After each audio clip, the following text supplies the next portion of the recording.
I wonder what you would do if you had the power to dream at night any dream you wanted to dream.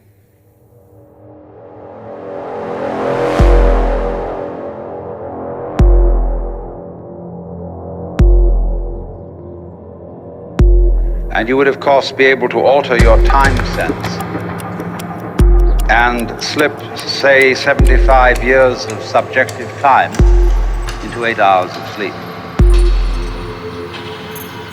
You would, I suppose, start out by fulfilling all your wishes. You could design for yourself what would be the most ecstatic life. Love affairs, banquets, dancing girls, wonderful journeys, gardens, music beyond belief. And then after a couple of months of this sort of thing at 75 years a night, you'll be getting a little taste for something different. And you would move over to an adventurous dimension where there were certain dangers involved and the thrill of dealing with dangers. And you could rescue princesses from dragons and go on dangerous journeys, make wonderful explosions and blow them up, eventually get into contest with enemies.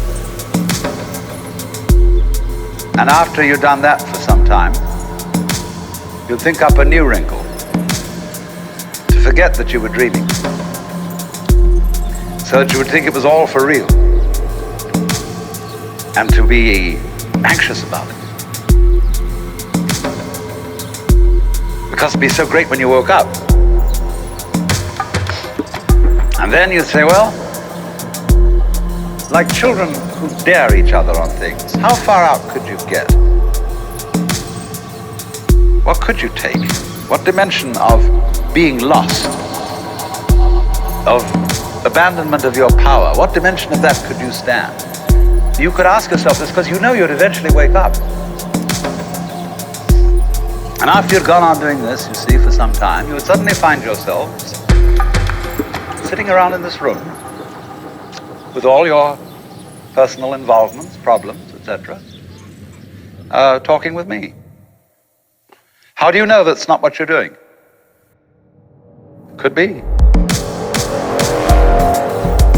Because after all, what would you do if you were God? If you were what there is, the self. In the Upanishads, the basic text of Hinduism, one of them starts out saying, in the beginning was the self. And looking around, it said, I am. And thus it is that everyone to this day, when asked who is there, says it is I. And thereafter gives whatever particular name he may have.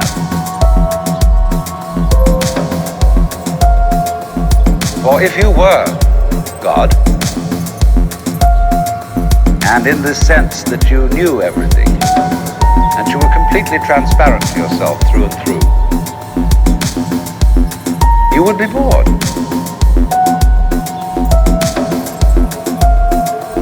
Because if, looking at it from another way, we push technology to its furthest possible development, and we had, instead of a dial telephone on one's desk, a more complex system of buttons, and one touch, beep, would give you anything you wanted. Aladdin's lamp. You would eventually have to introduce a button labeled surprise. Because all perfectly known futures, as I pointed out, are past.